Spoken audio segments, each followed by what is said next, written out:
L'ascensor, d'Àngels Blasco Ros. El magnetisme del mòbil impedeix l'Ester d'adonar-se que hi ha una altra persona que espera a l'ascensor. Ha rebut un missatge dels amics amb una convocatòria per sortir el cap de setmana, juntament amb un vídeo de música i uns missatges de per fer riure, i, amb els auriculars posats, es troba en un altre món, absorbida per la cançó i els comentaris del grup.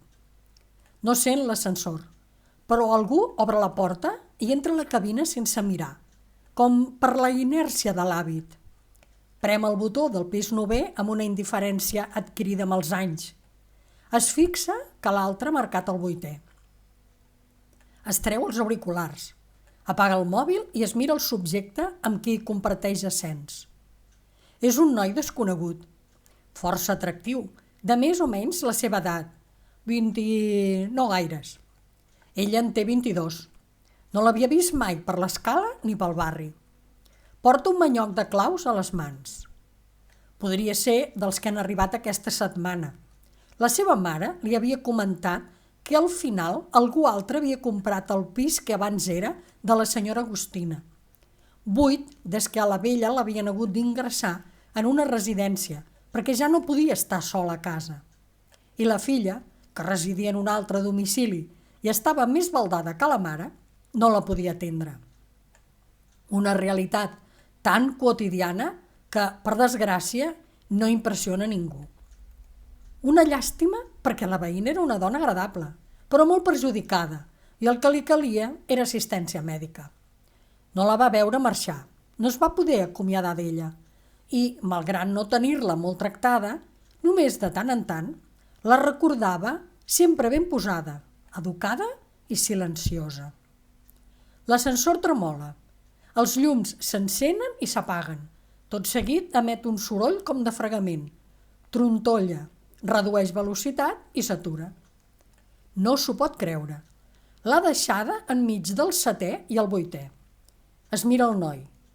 Li sembla que està un xic nerviós i el veu prema el botó d'ajuda, més aviat amb una insistència infantil.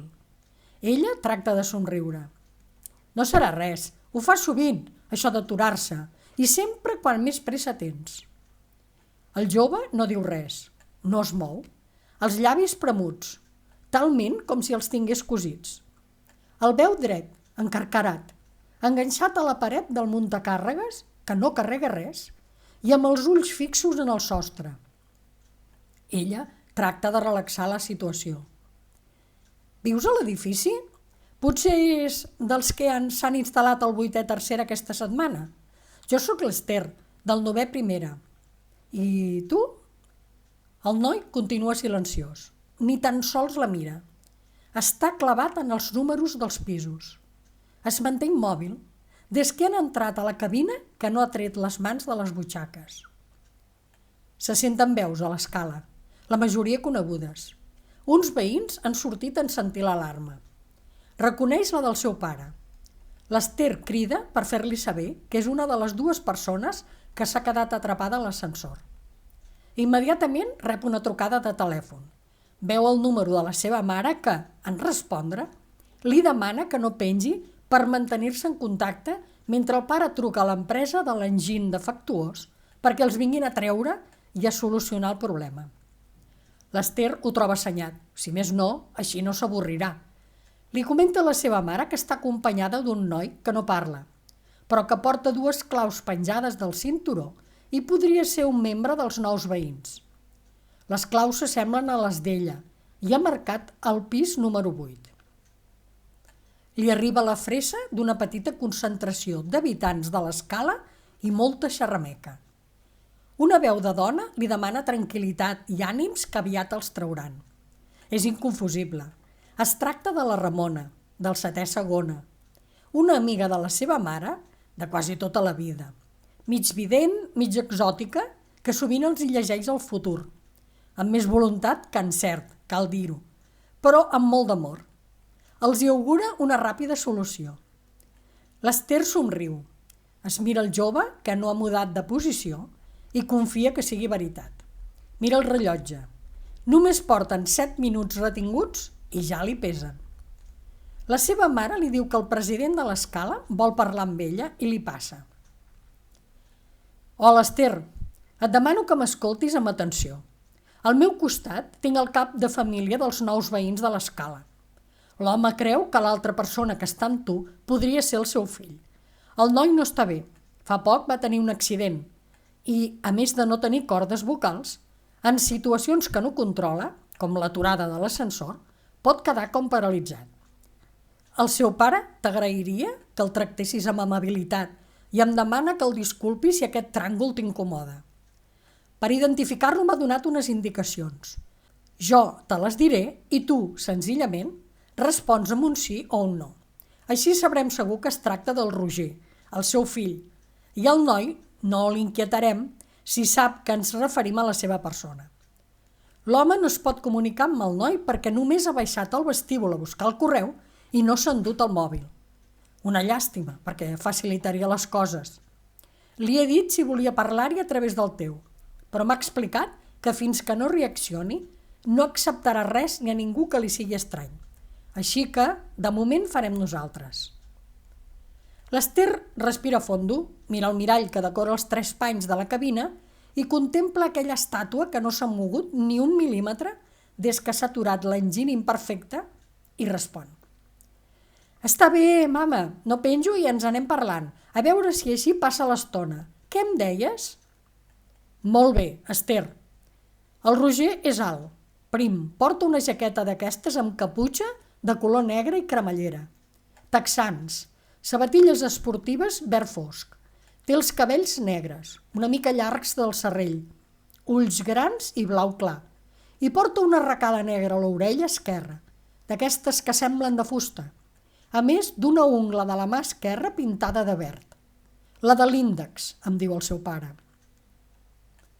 Com si respongués a una recepta de cuina de l'àvia, l'Esther examina el jove i s'esforça a complir amb el que li han demanat, confirmant els trets físics del nou veí. Perfecte en tot, no tinc cap dubte. Miraré de fer-ho bé, no pateixis. La remor a l'escala és intensa.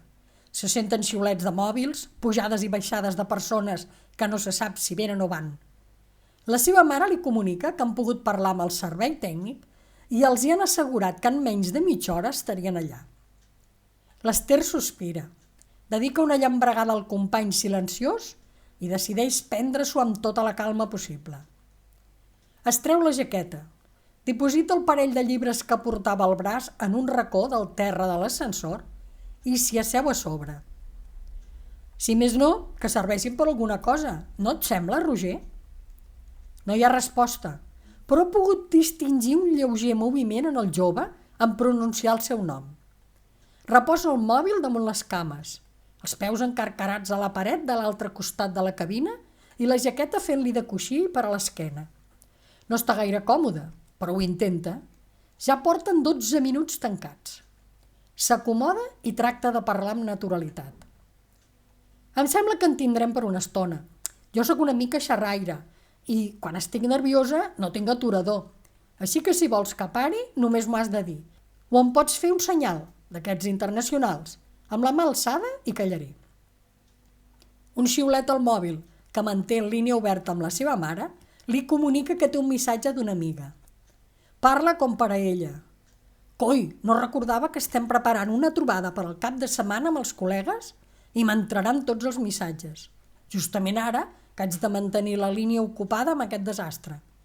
Després els hauré d'explicar l'aventura. És que ens reunim a casa el dissabte. Hem format un grup de teatre. Un dels meus amics, l'Ernest, ha escrit una obra i hem de decidir si tindrem nassos d'assajar-la i representar-la. En tot cas, ens ho passarem d'allò més bé, fent elucubracions sobre fins on podem arribar i fent plans per muntar una gira teatral pel territori. Somniar és gratis. I tu, tens alguna colla? Una pregunta, sense solta ni volta, perquè desconeix d'on ve la família del Roger que, com si no l'hagués sentida, continua emmudit. Potser vivien en una altra ciutat o en un poble. Li sap greu no saber què li pot haver passat al noi per trobar-se en aquell estat. Sense cordes vocals és molt trist. Tan jove. Potser volia ser cantant i no podrà ser. Ella no s'imagina que no pogués parlar. Allò l'obliga a rumiar com se sentiria ella en un barri estrany, amb veïns desconeguts, després d'un accident que li impedís de comunicar-se amb normalitat. El xivarri a l'escala assoleix uns nivells inesperats. Els veïns del 5è segona, dos joves amics de l'Ester, li llencen crits d'ànim i fins li posen música per entretenir-la. Ella somriu. Són el Narcís i la Roser. Ens coneixem de petits, hem anat a la mateixa escola, després a l'institut, i la Roser i jo som de la mateixa colla. Ella és una gran actriu. Si muntem l'obra en serà la protagonista. Quan tot això s'acabi te la presentaré. Ho diu de forma inconscient. Llavors treu una llibreta i un retolador de la motxilla. Escriu. Trenca la meitat d'un full i li allarga el Roger. Com que aquest no fa el gest d'agafar-ho, diposita el paper als peus del noi. Aquest és el meu número de telèfon. Pots enviar-me missatges. Així estarem comunicats. Després de tot el que ens passa avui, gairebé podem dir que som amics. Estaria bé que ens haguéssim conegut d'una altra manera. A l'antiga, intercanviant-nos pastissos o targetes de visita. Però què vols? Ens ha tocat una modalitat poc cinematogràfica. Encara que quan li expliqui a l'Albert, segur que ho voldrà emprar com a argument per alguna de les seves creacions. Amb la música de fons i els esforços de l'Ester per amorosir la tensa intimitat, se sent una veu aguda que es dirigeix al noi. «Roger, sóc la Jenny, estic aquí amb el pare. Tot anirà bé, sents? L'Ester és veïna nostra. Sigues cordial com tu saps. Aviat estareu fora. La mare m'ha demanat que et digui que ja està en camí». L'Ester agafa el mòbil i parla amb la seva, de mare. «Nena, has sentit? La Jenny és la germana gran del noi». «Sí, mare, ho he sentit. Digues-li a la Jenny si vol parlar amb el seu germà». L'intercanvi de preguntes i respostes entre mare i veïna li arriba amb el rerefons dels comentaris de la gent que s'ha plegat al voltant d'aquell incident. La resposta li resulta estranya, però com que la situació ja ho és prou, només escolta. «Nena, diu que no cal». Com que el seu germà no pot respondre, ella, sabent que està bé, ja en té prou. Es veu que el noi no agafarà un telèfon estrany per enviar missatges a ningú, ni tan sols a la seva germana. Un senzill «està bé» és tot el que se li acut per tancar aquella conversa. Llavors veu el Roger que, com lliscant per la paret de la cabina, com un cargol ho faria per una pendent de bosc, s'asseu al seu costat, davant per davant. Per primer cop, des que ha començat aquell episodi de sainet barat, la mira als ulls. Ella somriu. Ell roman estatuari com si fos de guix. Les paraules de la germana de l'emmudit, però, la conviden a prosseguir en el seu intent de comunicació. Furga en la bossa i treu una paperina de cacauets salats per estrenar. Tracta d'obrir-la i després d'un parell d'intents infructuosos, algun renec pronunciat en baixa veu i un esbufec de fàstic, sent que li prenen de les mans, sense violència, però amb vigor. El Roger obre la paperina amb facilitat i li llarga sense mirar-la, però amb gest planer. Ella l'agafa, agraeix l'ajut, la remena una mica per distribuir-ne la sal, s'aboca uns quants cacauets a la mà i l'ofereix al noi perquè se'n serveixi. Davant la impassibilitat del company, l'Ester deixa la bossa repenjada a la cama i es cruspeix la seva reacció. Porten 20 minuts a la cabina. Ella, un xic nerviosa per la situació, continua la xerrameca. Estan bons i m'agraden molt, però després tindré set i sap quan ens trauran d'aquí. No ho hauria d'haver fet, però ja que m'hi he posat, somriu, se n'aboca un altre grapat i torna a deixar la bossa a tocar del noi. Llavors ell fa un gest que li fa pensar que a la fi n'agafarà un tast, però la sorprèn veure que recull el full de paper on li havia escrit el seu telèfon i se'l mira amb molta atenció. Espera veure fins on arriba aquella reacció. El Roger es posa la mà a la butxaca, treu una mena de llapis de cera, trenca un bocí de paper i escriu. Quan li lliura l'Ester, el que ella pensa que potser és un missatge, s'adona que el que li ha escrit és un número de telèfon. Somriu, assenteix i se'l mira. Gràcies, així ens podrem enviar missatges. Per primer cop, des que han entrat a la cabina, ella assenteix i a l'Ester li sembla que fins respira amb una certa normalitat, perquè hi ha hagut un moment que tenia la impressió que s'ofegava. En aquell moment, l'aldarull a l'escala és més intens. D'una banda, la seva mare li diu que el tècnic ja ha arribat, que examinarà l'ascensor i mirarà de treure'ls d'allà. També li comunica que ha arribat la mare del Roger i que li deixi el telèfon, que la dona vol parlar amb ell. No s'ho va dir 2 cops i li acosta el telèfon. Roger, és la teva mare. Aquest cop, el noi, amb certa reticència, pren l'aparell i escolta. L'Ester el contempla, impassible i llunyà, però li sembla que força interessat en el que la dona li comenta. Quan li torna el mòbil, li veu els ulls ennuegats. No sap si de tristesa o de la tensió viscuda, però li sap greu.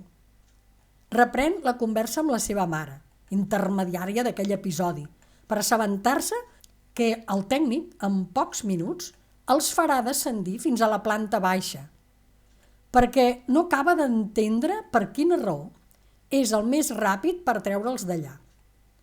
Tot plegat fa 36 minuts que s'esperen en aquella capsa de sabates penjada d'un fil. Se senten les corregudes per l'escala.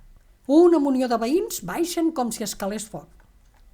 L'Ester observa el Roger, que sembla més calmat, i aprofita l'oportunitat. Ja imagino que després d'això voldràs tranquil·litat, però si t'animes, el dissabte, a partir de les 6, ens reunirem a casa meva. 9 primera. Els pares seran fora, així que tenim la casa per nosaltres. Si fa bon temps, podrem sortir a la terrassa i veure la lluna plena, que ho estarà aquell vespre. Serà una bona ocasió per conèixer alguns dels veïns, com el Narcís i la Roser, els del 5è segona, i també el Quimet, de la botiga d'andròmines per a les motos de la planta baixa. Estaria bé que vinguessis, però si no et ve de gust, ho entendré. L'ascensor es posa en marxa. Es compleixen els 40 minuts d'aïllament. El descens és lent, molt lent, o així li sembla a l'Ester, que s'ha alçat i estira les cames com si es llevés del llit. El Roger també ho ha fet, però no s'afecta de cap incomoditat i continua tan inexpressiu com al principi. A mesura que s'acosten a la planta baixa, el xivarri puja de to. De lluny sent la veu de la seva mare que parla amb una dona que no li és familiar. Per fi, l'ascensor s'atura i s'obren les portes. Els reben com si haguessin fet un viatge de 3 mesos per l'espai i haguessin aterrat al mig d'un oceà d'on els haguessin rescatat amb vaixells de guerra.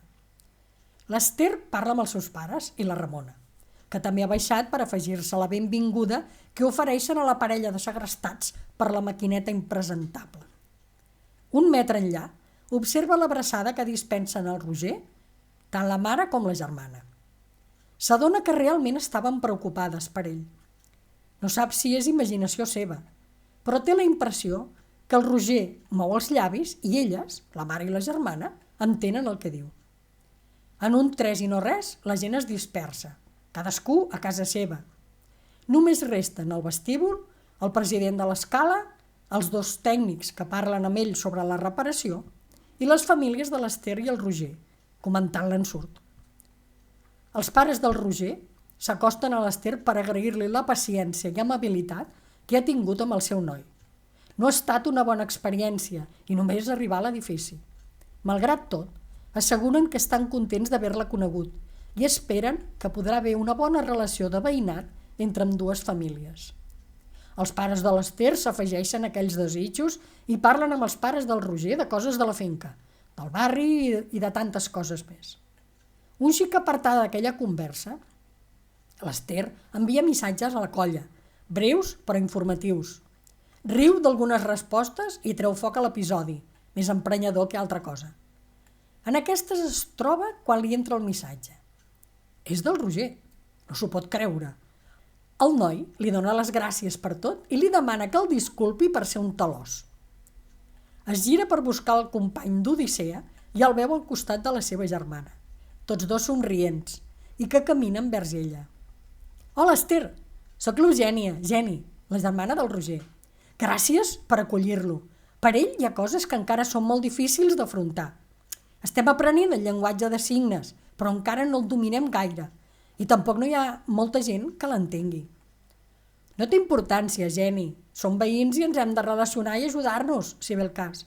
A mi m'agraden els idiomes. Potser me'l podreu ensenyar. Ets molt enrotllada. Està bé que siguem veïnes. Ara el meu germà et vol dir una cosa. L'Ester se'l mira. Aquells ulls blaus ara semblen radiants, tranquils i potents. Primer rep l'esguard del noi. Després, el gest d'aquest, assenyalant el mòbil, la porta a prendre el seu i esperar. El xiulet l'adverteix de l'entrada d'un missatge. Gràcies per ser aquí avui. Si vols, m'agradarà anar el dissabte a casa teva i conèixer els teus amics i alguns veïns. Com que sóc de poques paraules, no us amoïnaré gaire. Com pots veure, Esther, el meu germà, quan vol, té un sentit de l'humor molt refinat. Repeteixo, gràcies. Els pares respectius s'acomiaden i els del Roger, amb els fills, comencen a pujar l'escala fins al 8è. Amb calma, perquè el trajecte no és pas curt. Els tècnics ja han avisat que la reparació potser s'allargarà unes hores. El pare de l'Ester, atesa l'hora i que el més calent és a l'aigüera, proposa d'anar a fer un menú al restaurant del Fèlix, un conegut de fa anys, a 2 carrers de l'edifici. Cadascú enfila cap a la seva destinació. Però l'Ester, abans de sortir al carrer, encara es gira i busca el Roger. El troba. Sí, perquè ell també ha retardat la marxa per acomiadar-se'n. Aquells ulls blaus intensos i agraïts es creuen amb la mirada cordial i afectuosa de l'Ester. El noi aixeca una mà i alça el polze alhora que somriu. Aquest cop sense esforç. Silenci, paraules, gestos i mirades per als 2 nous amics. Heu escoltat L'ascensor d'Àngels Blasco Ros.